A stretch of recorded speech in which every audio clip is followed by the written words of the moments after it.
Buenas tardes para todos. Soy Nancy Patricia Gutiérrez, consejera presidencial para los Derechos Humanos y Asuntos Internacionales. Les damos la bienvenida a quienes nos siguen por las redes sociales de la Presidencia de la República. Estamos en una nueva conversación sobre los derechos humanos. Recordemos que este es un programa cuyo eslogan es "Juntos lo hacemos posible" y que tiene dos bases: solidaridad y resiliencia. La alta comisionada de Derechos Humanos en Naciones Unidas ha hecho un llamado a la humanidad, a todos los gobiernos, a todas las personas, para que nos unamos en torno a la solidaridad en medio de esta pandemia que ha cambiado definitivamente la historia de la humanidad. Y nuestro presidente de la República, Iván Duque, ha hecho un llamado a la resiliencia, una característica muy importante para el pueblo colombiano. Nuestra nación colombiana ha logrado pasar páginas de grandes dificultades, seguir adelante, sacar la fuerza para seguir luchando.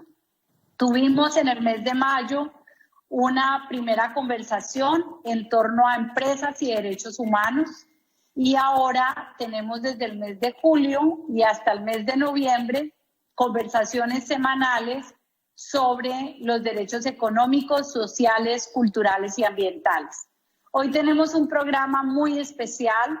Nos acompaña el doctor Jairo Kropatowski, consejero presidencial para la participación de las personas con discapacidad, y tres líderes que tienen testimonios de vida y que hacen parte de este nuevo enfoque de país sobre la igualdad que requieren las personas que por diferentes circunstancias han tenido alguna discapacidad y que hoy nos traen una profunda reflexión sobre la solidaridad y la resiliencia en medio de la discapacidad. Paola Andrea Pachón, psicóloga especialista en talento humano y que trabaja con la compañía Securitas y que además es garantía de inclusión dentro de este sector empresarial. Juan José Castro Muñoz, que tiene 29 años, comunicador social, además tiene un testimonio de vida como periodista en Pereira, que también está haciendo permanentemente un llamado a la sociedad para mantener esta equidad, para garantizar la equidad. Y Ángela Erazo, emprendedora, artista, conferencista de Cali, que también nos va a hablar de toda su experiencia y cómo su trabajo en torno a garantía de la equidad de las personas con discapacidad. Entonces voy a dar la palabra primero a nuestro consejero presidencial Jairo Kropatowski, quien además pues lleva muchísimos años trabajando en pro de la equidad de las personas que tienen discapacidad. Jairo, adelante. El micrófono, Jairo, el micrófono. Sí, muchísimas gracias, Nancy. La verdad es que y tú me acompañaste en el Senado en esa época, en el año de 1997, tal vez tú estabas, aprobamos por vez primera la ley 361 del año de 1997. Esa ley fue la que arrancó con el desarrollo de todo lo que es la política pública para la población con discapacidad, con la nueva Constitución de 1991. Allí reglamentamos con esa ley 4 artículos de la nueva Constitución de 1991, que fue la que reformó la Constitución de 1886. Y de ahí se viene desarrollándose diferentes normatividades. Pero esta consejería, que es nueva, la Consejería Presidencial para la Participación de la Población con Discapacidad, en el marco de sus competencias, lo que busca es desarrollar acciones de gestión, impulso, seguimiento. Hacemos articulación y coordinación encaminadas a asegurar el acceso efectivo de la oferta programática del gobierno nacional. ¿Qué significa eso? Que nosotros, dentro del marco del Plan Nacional de Desarrollo, que lo aprobamos hace 2 años con nuestro presidente Iván Duque y Marta Lucía Ramírez, eso fue lo que está marcando un derrotero para aterrizarlo en los planes de desarrollo municipales y departamentales, con los nuevos planes de desarrollo municipales que en ese momento fueron aprobados tanto por los consejos como por las asambleas, Nancy. Gracias, Jairo. Bueno, ahora vamos a seguir dialogando sobre las medidas que se han tomado en medio de esta pandemia del COVID para garantizar el acceso a los derechos humanos de todas las personas que tienen alguna clase de discapacidad. Pero vamos a oír el testimonio de Paola Andrea Pachón, quien en su trabajo dentro de una empresa privada muy reconocida ha podido ejecutar estas políticas públicas en beneficio de la población con discapacidad. Bueno, buenas tardes para todos. Mi nombre es Paola Pachón. Muchas gracias de parte de Securitas y de parte mía por esta invitación. Como siempre lo digo, estos espacios son enriquecedores para abrir oportunidades laborales a personas con discapacidad. Yo trabajo en Securitas hace 8 años, pero Securitas desde el 2007 viene contratando personas con discapacidad física, rompiendo paradigmas en el sector de la seguridad y vigilancia privada. Un sector que es tan exigente, donde se tiene un paradigma, un prejuicio de que los guardas que se contratan deben ser grandes, musculosos y pues no se concibía que tuvieran algún tipo de discapacidad. Desde ese tiempo para acá, pues Securitas viene contratando personas con discapacidad física, donde las formamos y las capacitamos para brindar un servicio profesional a nuestros clientes. Tienen las mismas condiciones que cualquier otro trabajador y con eso hemos demostrado que este programa ha sido duradero en el tiempo y tan exitoso que lo hemos podido replicar en otros países donde Securitas opera y donde también hemos tenido que romper muchos prejuicios en términos de discapacidad.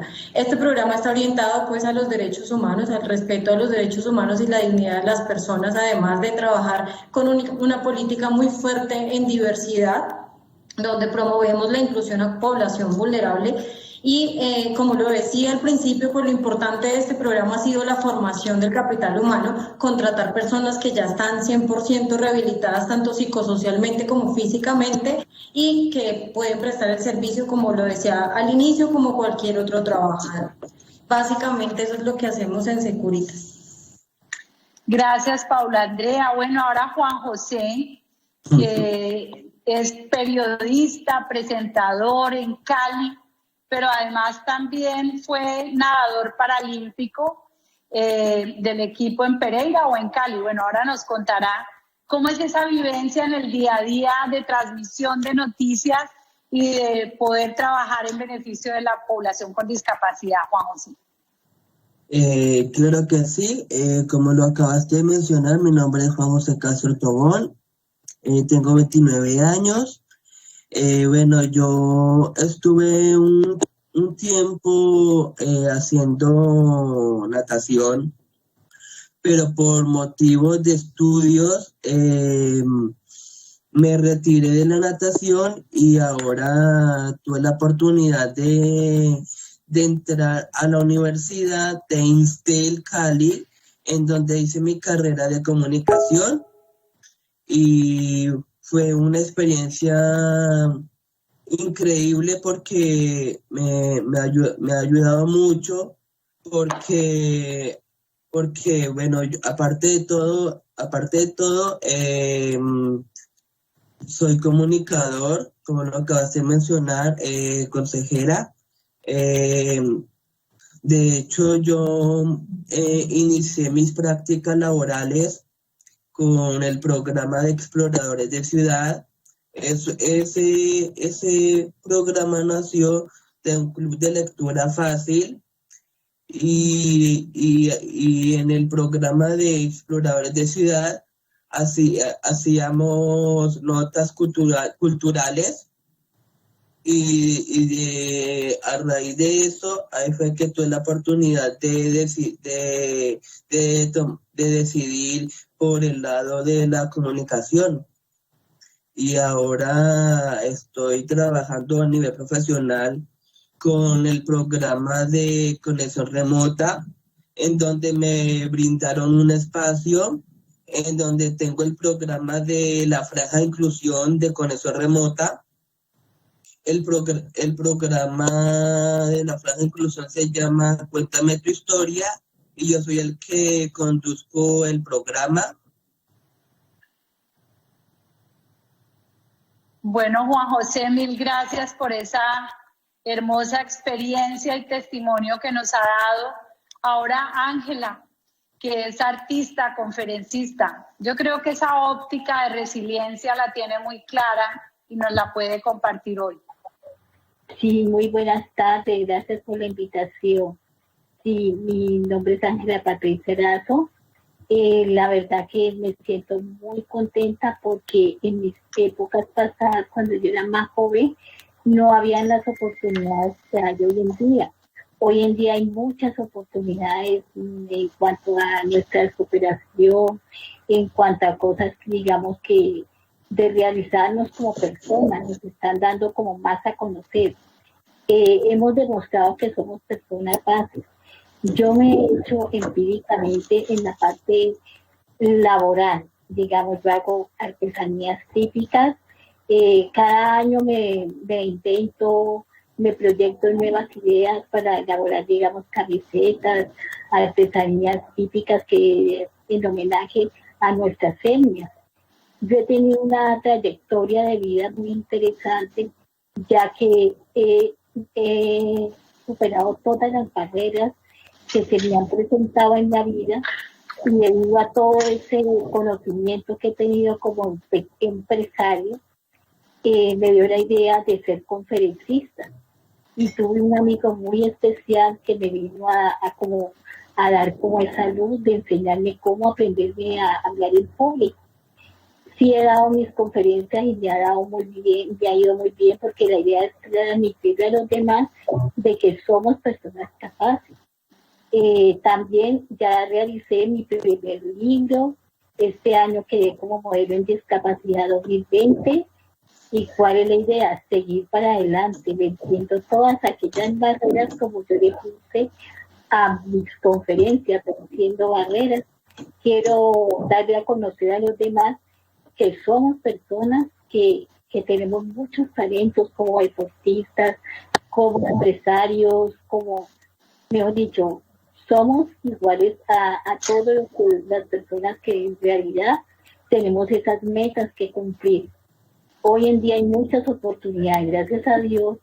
Me he ganado 2 capitales semillas con Valdelino, que nos ha dado como ese empuje para seguir adelante. Eso es algo que ha sido, que antes no se veía todo eso, pero ahora sí tenemos esas oportunidades.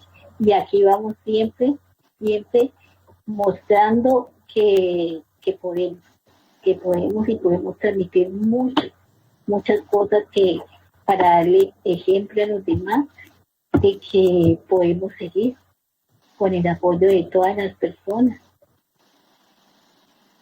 Bueno, mil gracias, Ángela. Extraordinario también ese testimonio de vida.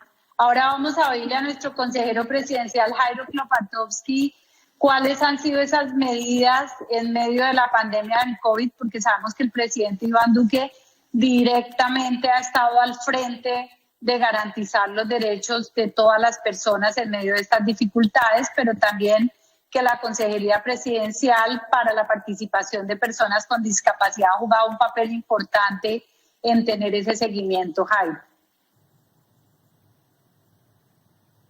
Otra vez el micrófono. Como te diste cuenta, cambié de posición, ¿no? Sí, eso veo. Venía del carro, ya estoy en la oficina aquí en Palacio, y por eso es que venía corriendo, pero no. Primero que todo, a mí me gustaría dar 2 agradecimientos.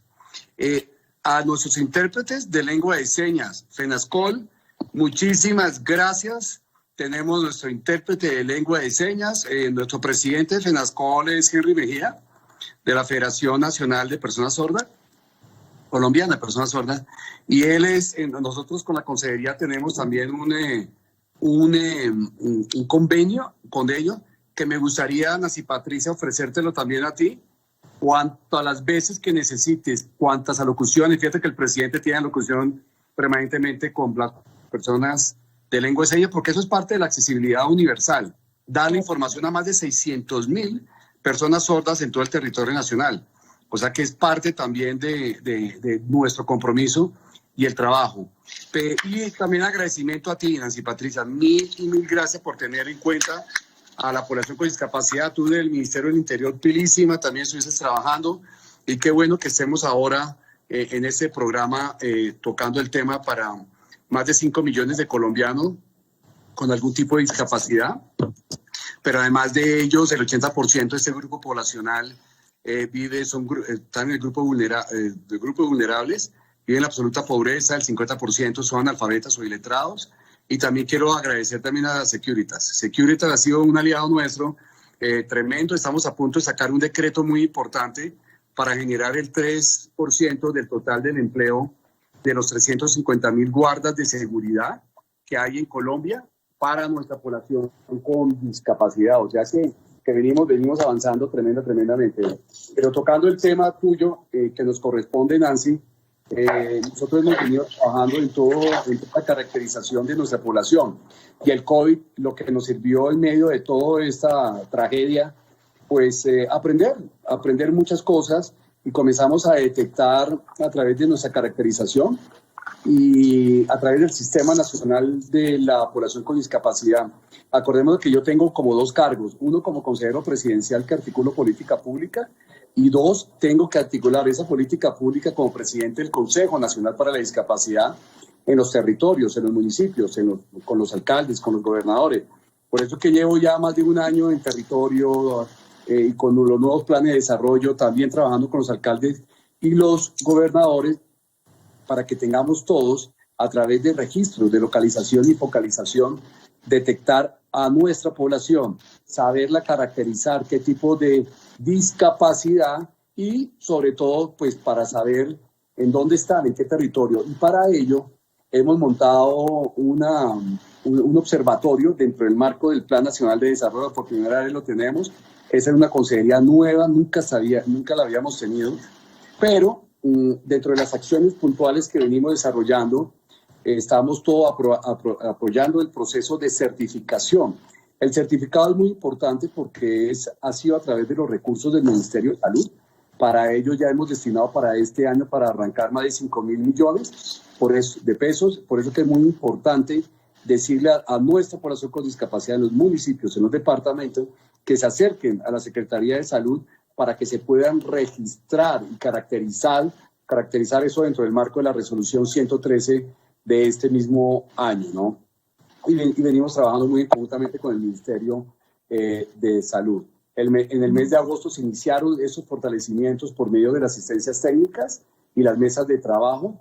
Hemos hecho convocatoria a través de los consejos departamentales, Secretaría de Salud, en los 32 departamentos y Secretaría de Salud en más de 64 municipios. El objetivo de esto es justamente fortalecer los conocimientos de certificación. Por ejemplo, Nancy, yo me certifico, Jairo Kropatovsky se va y se certifica. Me dicen qué tipo de discapacidad tengo. Yo tengo una discapacidad física, soy usuario en silla de ruedas, pero además de ello te dicen el grado, con estos certificados que es muy importante, el grado de independencia. Jairo Kropatovsky se puede lavar los dientes solo, puede comer, se puede bañar, puede manejar. Entonces son varias preguntas que este certificado, que es completamente gratis, el costo lo asume el gobierno nacional, son más de 160.000 pesos que vale este certificado, son 3 o máximo 5 personas, siempre un médico tendrá que estar allí, y es muy importante que se vayan acercando para caracterizarse. Pero además hemos hecho mesas de trabajo impresionantes para que la gente sepa, la población con discapacidad, porque en medio de tanta información hay una total desinformación. Y la Consejería Presidencial lidera también el grupo de enlace sectorial, que es parte del Sistema Nacional, del Sistema Nacional que yo tengo en ese momento, la Rectoría. Por primera vez en Colombia tenemos la Rectoría. ¿Qué es la Rectoría? Pues el Consejo Nacional para la Discapacidad, la Consejería Presidencial y todos los enlaces territoriales que tenemos con el grupo de enlace sectorial, que hace parte obviamente del sistema. Y una de las principales acciones fue comenzar a trabajar en la incorporación de la política pública de discapacidad en los planes de desarrollo territorial, que eso es súper clave, Nancy. Tú que estuviste en el Ministerio del Interior, allí sí que es clave para que los alcaldes y los gobernadores incluyan esta política para que busquemos recursos, no solamente para este año entre los planes de desarrollo, sino también para el próximo año, con un enfoque diferencial para nuestra población. Y dentro del COVID, hicimos muchas cosas. Trabajamos con la primera dama en el programa de ingreso solidario, llegamos a través del Ministerio del Interior también a las 7 direcciones que ustedes tienen, de la dirección de negritud, de la dirección de los ROM. Fuimos detectando cada una de estas poblaciones, la población con discapacidad. Eso fue un trabajo tremendamente arduo, pero lo hicimos. Salimos con la Superintendencia de Salud, unas líneas de más de 150 personas con el superintendente para darles toda la medicina, pañales, sondas, toda la medicina para que las personas con discapacidad, sus cuidadores y cuidadoras pudieran tener los elementos para poder habilitarlos rápidamente. Eso, digamos, Nancy Patricia, eso dentro del marco del COVID hicimos grandes cosas, trabajamos con Susana en DPS, en familias, jóvenes en acción, adultos mayores, trabajamos con el ICBF tremendamente para los niños entre 0 y 7 años con discapacidad. Logramos llegar con la primera dama a más de 1.400.000 familias, donde por lo menos una persona con discapacidad está dentro de este entorno familiar.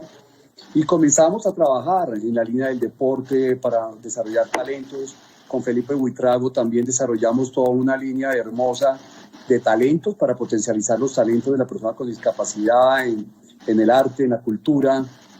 También potencializamos con el SENA, tenemos 3.000 millones para proyectos de emprendimiento, al igual que Impulsa.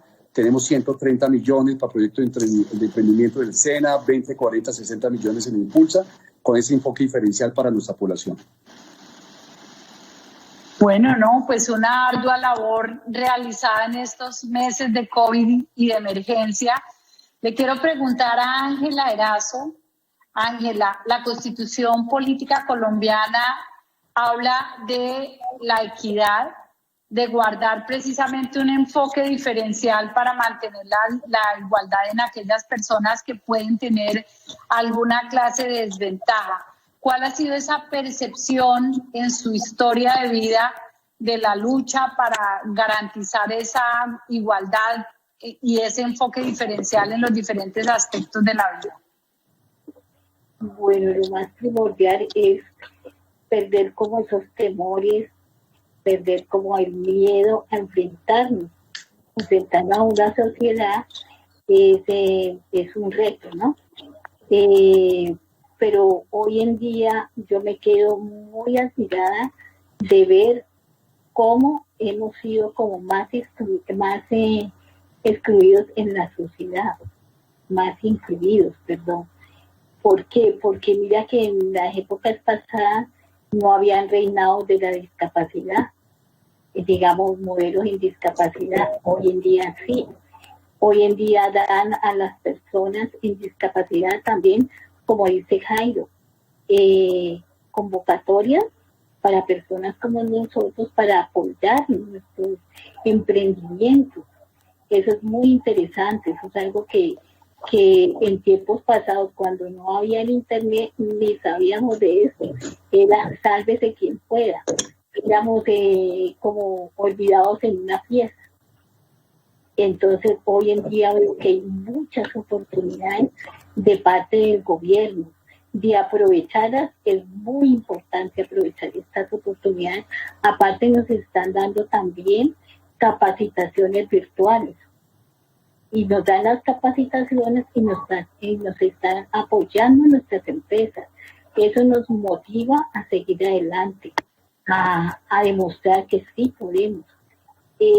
La verdad es muy confortable las oportunidades que hay hoy en día y lo he vivido y lo he luchado, pero solamente tú digamos, lo concretas cuando tú buscas.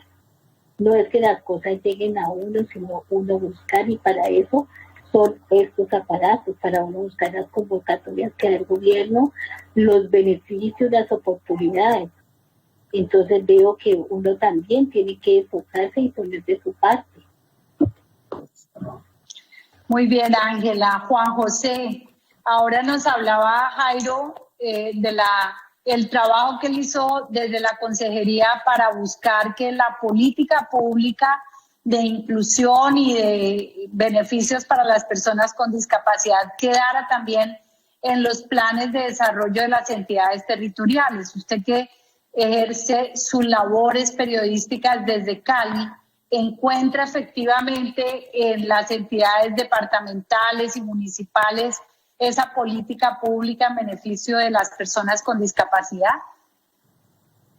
Mira, sí, como lo estaba comentando Jairo Klopatowski, y lo que me parece muy importante es porque hay leyes y normas establecidas para garantizar los derechos para las personas con discapacidad, pero no siempre se cumplen porque todo está escrito y además porque todavía se ha encontrado muchas barreras, sobre todo en la actitud frente a la discapacidad.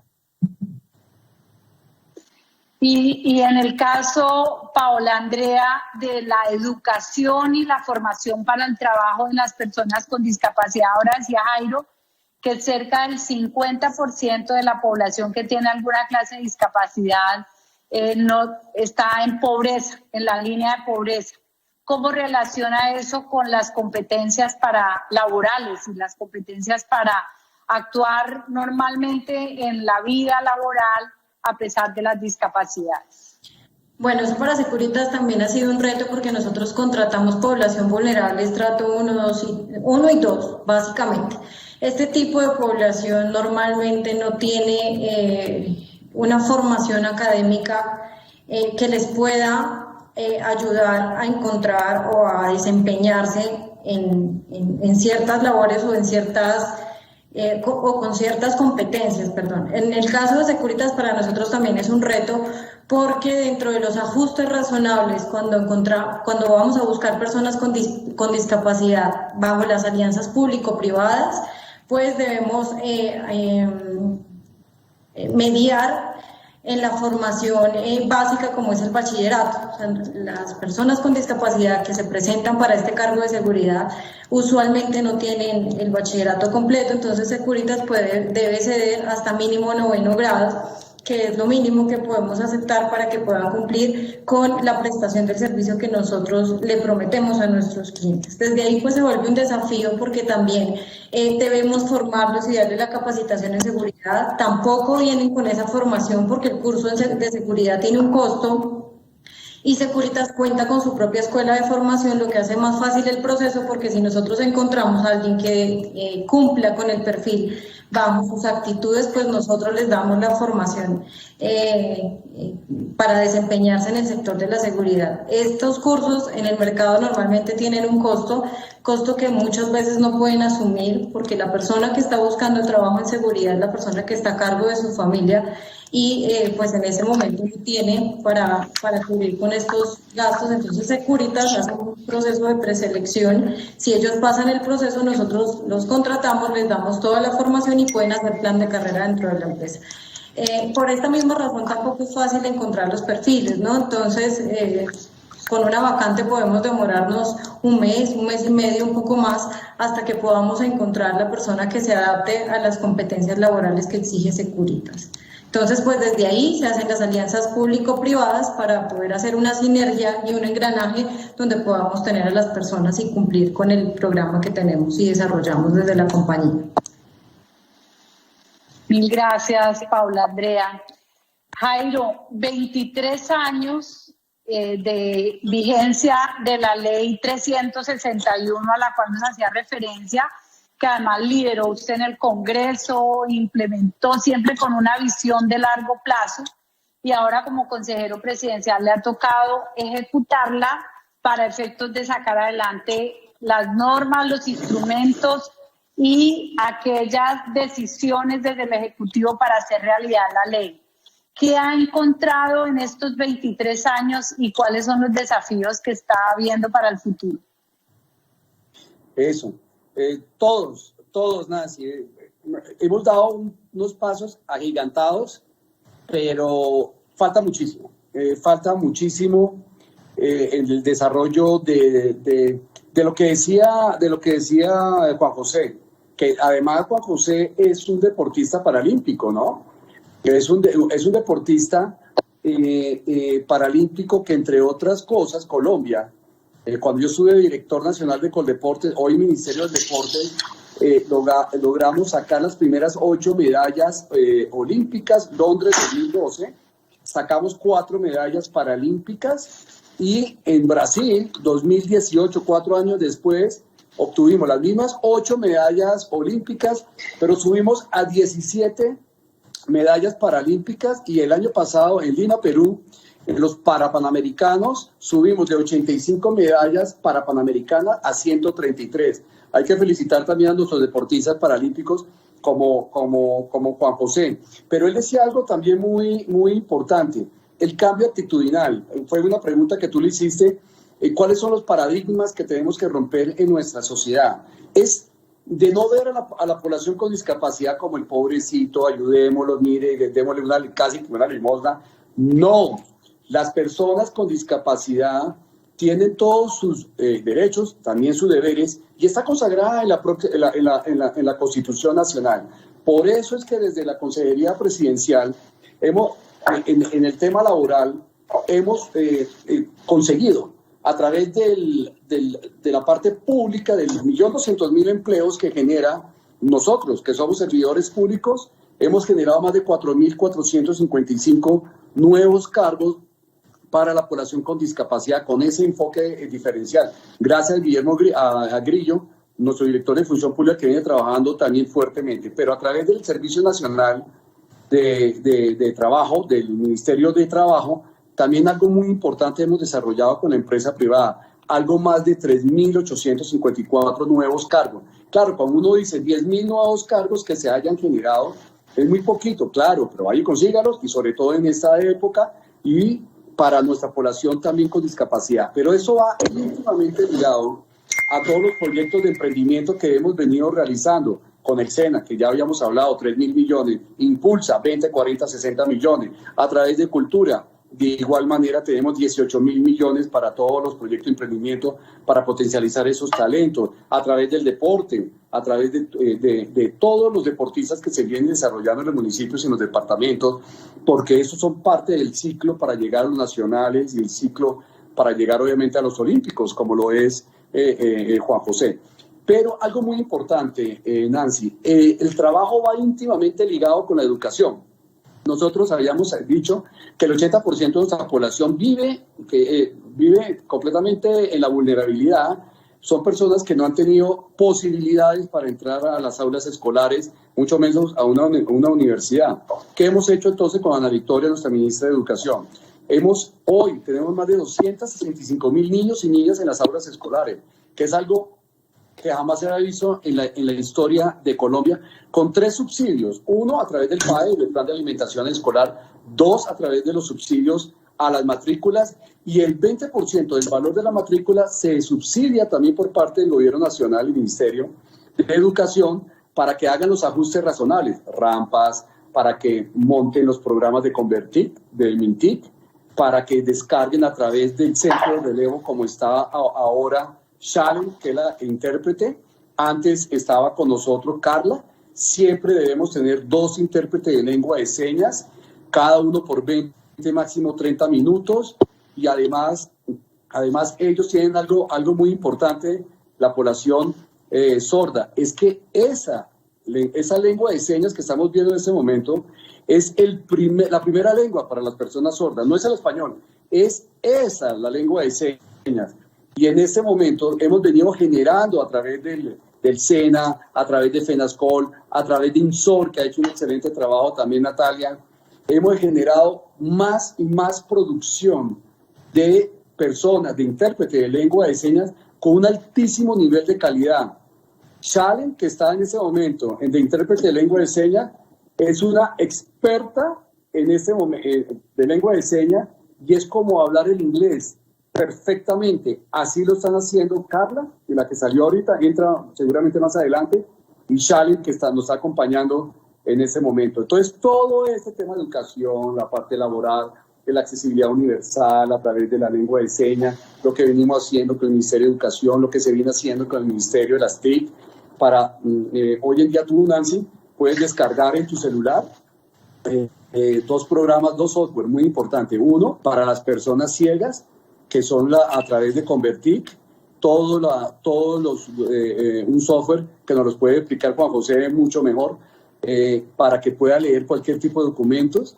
Y si tú quieres hablar con cualquier persona sorda, no es más que llames al Centro de Relevo, que es un convenio que se tiene también con el Ministerio de Educación, de MINTIC, para que usted pueda hablar con cualquier persona sorda. Si una persona sorda quiere ir a un banco, hacer cualquier tipo de transacción, llama. Hay un intérprete como Shalen que está allí de lengua de señas y puede hacer su transacción independientemente. Eso es lo que estamos buscando dentro de la Consejería Presidencial, Nancy.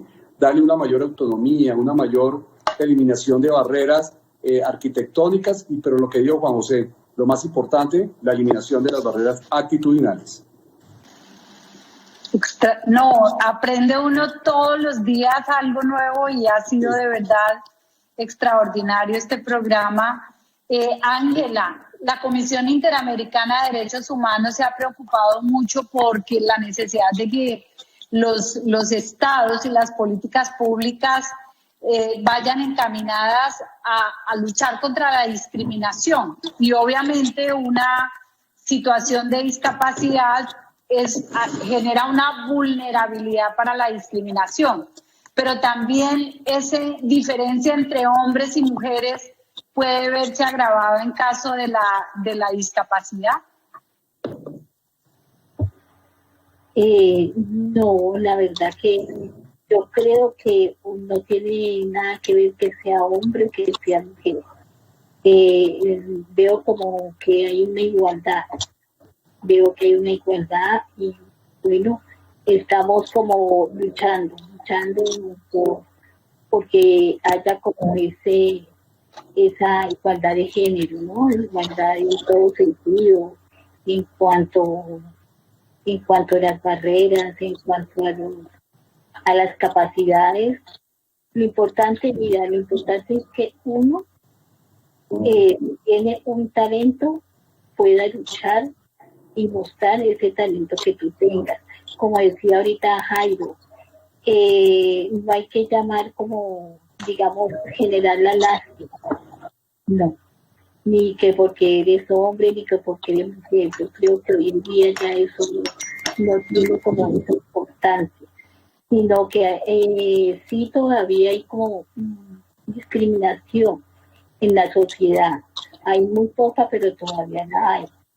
¿Por qué? Porque falta todavía educar a la sociedad, que una sociedad se eduque para que aprendan a confrontar personas como nosotros, que ya no nos vean como personas con cuestión de lástima, ni personas que no tienen, digamos, como méritos. Así éramos vistos antes, personas que no, para que estudias y no nos veían como que teníamos como capacidades en cuanto a talentos ni nada de esa cuestión. Hoy en día sí, hoy en día hemos demostrado, pero eso también se trata de uno mismo, que uno demuestre a la sociedad que somos capaces, que es lo más importante. Y como decía Juan José, los derechos, digamos, que están constituidos en las leyes se ponen pero muchas veces uno también le toca pelear por esos derechos, como cuando uno va a un supermercado, que va a coger un transporte y que yo no la llevo porque esa silla me daña el taxi. Entonces muchas veces nos toca confrontar a la sociedad en ese sentido, o que va a coger un mío y no para porque pierde el tiempo bajando la rampa ha pasado. Entonces todavía falta para eso educar la sociedad, ¿no? Para que aprendan a confrontar las personas sin discapacidad, ¿no? Eso es muy importante, educar una sociedad. Gracias, Ángela. Juan José, esa experiencia de trabajo con los jóvenes, cuéntenos, tanto los jóvenes que tienen alguna discapacidad, qué actitud realmente esperan de la sociedad, y con los jóvenes que no tienen discapacidad, en esa sensibilidad frente a quienes sí la tienen. Mira, lo que se puede comentar es que, mira, aquí lo que se puede resaltar de lo que tú nos estás comentando es fundamental todo ese proceso y la accesibilidad y todo ese trabajo que se ha venido desarrollando, ya sea para que las personas puedan ver desde las capacidades. Bueno, Juan José, vamos a pasar a las preguntas en estos últimos minutos del programa. Me preguntan para Paula Andrea, ¿cómo integrar las instituciones de educación para que prioricen a la población con discapacidad en el derecho a la educación y así tengan un proyecto de vida profesional? Bueno, yo pienso que el tema de la educación es muy importante para romper todos estos paradigmas, además, como lo decían, para tener una sociedad mucho más inclusiva, un cambio cultural. Esto es muy importante, pero sí creo que se debe hacer una sinergia, una alianza con las instituciones educativas para que fortalezcan las competencias de las personas con discapacidad y darle lo mínimo necesario para que se puedan desempeñar ya en una sociedad tan exigente como lo es esta, y no solo basta a veces con ser bachiller. Dentro de los aportes que nosotros hacemos o el trabajo que venimos desarrollando, como lo decía, es generar alianzas con las universidades para que ellos se puedan formar virtual, pero también aquí desde la formación que les brindamos, pues ellos se puedan desempeñar, como lo decía, en el sector de la seguridad y vigilancia privada.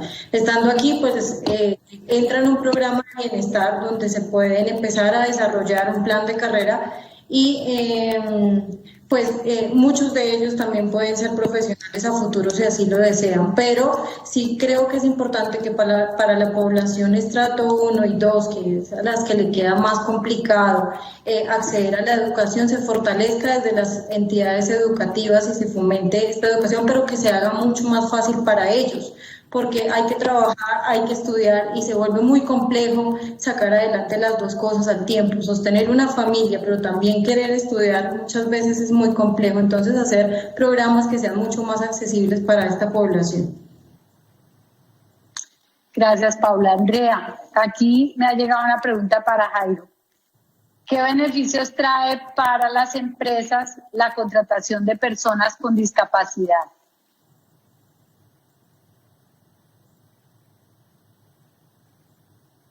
Jairo, tal vez el micrófono.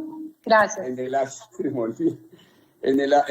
el marco de la ley 361 del año de 1997, y Paola también lo sabe, en Securitas, hemos dejado consagrados varios subsidios. Uno, si una empresa como Securitas va a contratar a Jairo Klopatowski, y esa empresa de vigilancia y seguridad está pagando un impuesto de renta del 30%, tendrá descuento hasta el 200% sobre el impuesto de renta.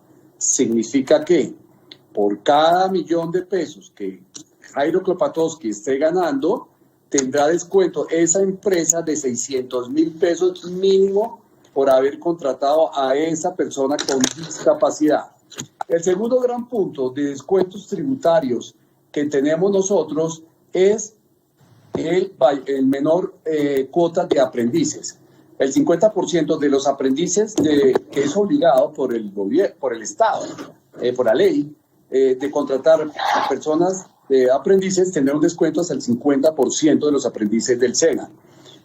Tiene además un tercer punto muy importante: tendrá descuento una empresa que contrate personas con discapacidad privada y que vaya a licitar con el Estado tendrá descuento tendrá 10 puntos por encima de cualquier empresa que no haya contratado a personas con discapacidad, que eso es un montón. Hay una prelación de obtención de créditos en entidades públicas. Tenemos preferencia en sus productos cuando se debe adquirir por parte del Estado. Y con la nueva ley que acaba de firmar el presidente de la República para los veteranos de guerra, muchos de ellos que tienen una discapacidad, también hay una cantidad de descuentos de entrada a museos, descuentos para Transmilenio, descuentos para el cine, una cantidad de privilegios como consecuencia de tener ese tipo de discapacidad. Y para decirte, Nancy Patricia, cuando hablamos de personas con discapacidad, no es solamente las personas ciegas, sordas o las 7 tipos de discapacidades que están establecidas por la Convención de Derechos de las Naciones Unidas. Tenemos que ser conscientes de que después de los 60 años estamos generando ya una discapacidad, y al generar un tipo de discapacidad, lo que estamos haciendo nosotros desde la Presidencia de la República es generando entornos más accesibles para todos. El día de mañana vamos a generar todos sin distingo alguno una discapacidad, y para ello hemos venido trabajando también con el Congreso de la República para un proyecto de ley hermoso, parecido a lo de las madres comunitarias, Nancy Patricia, que estuvimos trabajando en el Congreso en su momento, pero es con ese enfoque para las madres y padres cuidadoras. Hoy en día tenemos más de 700.000 mamás y papás cuidadoras que en ese momento están completamente invisibilizadas. El Estado como sistema no se les dio en cuenta a este grupo poblacional tan grande. Primera vez que en este gobierno nacional, enmarcado en el Plan Nacional de Desarrollo, vamos a tener una ley de la República. Esperamos lo más pronto posible para nuestros padres y madres cuidadoras que están cuidando niños y niñas con discapacidad. Bueno, Ángela, la pregunta final. Cuéntenos si usted hace parte de alguna red donde pueda toda su experiencia y todo su conocimiento tener eco cuando dice no hay barreras para la población con discapacidad. Sí, la verdad no solo es la experiencia que he tenido por experiencia propia, por mi historia de vida, de que he logrado, digamos, yo con mucho orgullo, no me da pena decirlo, que no pude terminar mi bachillerato por causa de mi enfermedad, por causa de que en aquellas épocas no habían las oportunidades que hay hoy en día. Pero yo me fui capacitando por medio de libros, me gustó leer mucho. Después me fui formando como empresaria y dije, quiero ser empresaria, y lo logré. Hice mi empresa que se llama Los Monochos, la formé vendiéndole artículos típicos a los turistas, le vendo a los turistas, a los artesanos de cadena, y me di la idea de que algún día quería tener mi negocio en un centro comercial. También lo logré. O sea, he ido venciendo todas esas barreras. También llegó el día que dije, quiero ser conferencista, conocer a los demás toda esta historia que yo he tenido. He tenido altas y bajas, pero siempre, digamos, cuando ha llegado una baja, digo, me voy a inventar esto para volverme a levantar. No he dejado de ser nada de las cosas, digamos, las cosas malas que han pasado en mi vida, las he visto como retos. Y he luchado mucho por superar aquellos retos. Me estoy capacitando en este momento como empresaria, porque yo digo que cada día que pasa, uno nunca deja de aprender. Uno nunca deja de aprender porque cada día es algo diferente. Ahora ya escribí mi primer libro. No sé cómo lo escribí, con todos sus errores, pero ahí lo que gané, porque por medio de este libro también quiero dar mi historia de vida. Entonces yo creo que todos esos retos que he pasado con mi enfermedad, hace 5 años mi médico me dijo que se había disparado mi enfermedad, y yo no lo vi como algo malo, sino que dije, sigo adelante proyectándome. Entonces, aquí estoy, hay que vencer todas esas barreras, y yo digo que en la vida el único límite que puede tener un ser humano es el que tú mismo te pongas, y yo no me he puesto límite. Digo, sigo para adelante, sigo transmitiendo todas mis experiencias a los demás. No he necesitado muchas veces tener, digamos, como te digo yo, como tener un bachillerato. Sí quise ser universitaria, quise estudiar en mi universidad, pero te digo que la vida fue mi mayor universidad, y me he hecho y me he formado así, y me seguiré formando, yo digo que hasta que me muera, porque esto para mí es como una terapia. Todo esto que está sucediendo en mi vida, de trabajar, de luchar, de seguirme convocando, de seguir buscando, digamos, quiero formar algún día como un conversatorio con las personas con discapacidad, para que ahí plasmemos cada una de nuestras necesidades. Eso sería para mí muy interesante, poder proyectar todos esos conocimientos. Imagínate, hay gente que tiene cómo estudiar y no lo ha aprovechado. Digo que los límites los pones tú. Quisiera hacerle con una preguntita a Jairo. Yo lo conozco a él hace años. Hace años lo conozco a Jairo, el tiempo que no lo veo, nos tuvimos hace como años en la universidad, en un evento. Bueno, yo quiero hacerte una pregunta. ¿Qué oportunidades tú crees que puede haber para en cuestiones de la salud? Digamos, yo tengo un prestador de servicio, un Jonque por medio de mi EPS. Yo ya no puedo hacer mis cosas como las hacía antes, como bañarme sola, vestirme sola. Ya necesito ayuda de una auxiliar de enfermería. Pero yo soy muy quieta, a mí me invitan a una parte, a mí me invitan en lo... Entonces, ¿qué oportunidad puede haber que las niñas que nos acompañan, digamos, que nos ayudan a vestir, a bañar, a cuidar de nosotros, a cambiar las posiciones, nos puedan acompañar, porque ellos les prohíben que salgan con nosotros? Entonces yo estoy entera, yo estoy viva y no puedo perder tampoco ese servicio. Entonces esa es una duda que yo tenía para Jairo. Claro que sí, Nancy. Bueno, esa es una pregunta. sí, de una vez, Jairo, claro. Sigue. Perfecto. Esa es una pregunta súper clave, y por lo que veníamos hablando. Todos, sin excepción en la vida, vamos a necesitar de alguien de cuidado. Y por eso es que ya en el Congreso de la República, por primera vez, y es en este gobierno que venimos trabajando con los cuidadores. Primero, ¿quién nos va a cuidar? Como muy bien lo dice Ángela. Primero, ¿quién nos va a bañar? ¿Quién nos va a cuidar? ¿Quién nos va a dar la comida? ¿Quién nos va a cocinar? Porque va a llegar un punto en que no vamos a poderlo hacer nosotros por nuestros propios medios. Allí tenemos ese proyecto de ley. Pero además, Ángela tocó otro punto muy importante, pero dice, bueno, listo. Ya tengo a mi enfermera, tengo a la cuidadora, o al cuidador que está en mi casa, pero ellos por ley no pueden salir de la casa. Entonces, viene el otro ingrediente dentro de este proyecto de ley, que son los acompañantes.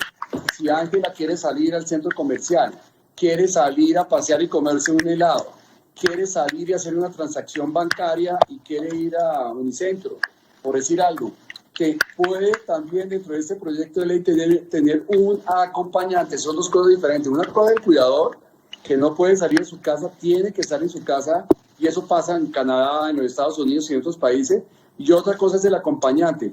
Alguien que me acompaña a mí para bajar la silla de ruedas, para que pueda ir al centro comercial, quiero ir a un restaurante, bajar y comer una hamburguesa. Entonces, eso lo tenemos concebido, Ángela, dentro de esta ley de la República. Este ya está concertado inclusive con el presidente.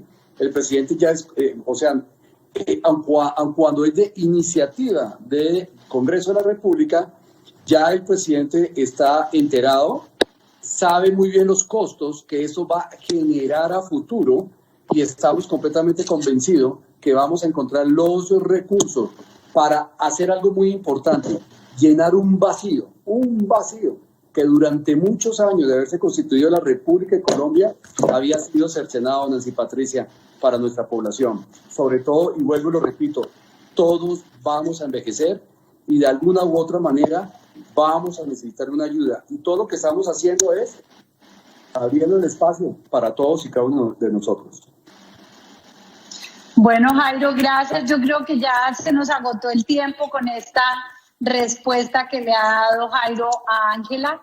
Quiero agradecerle a Juan José, también a Paula Andrea, obviamente a Ángela, Jairo, por la participación en el día de hoy, lo mismo que a nuestras intérpretes guías que nos han permitido llegar a una población mucho más amplia.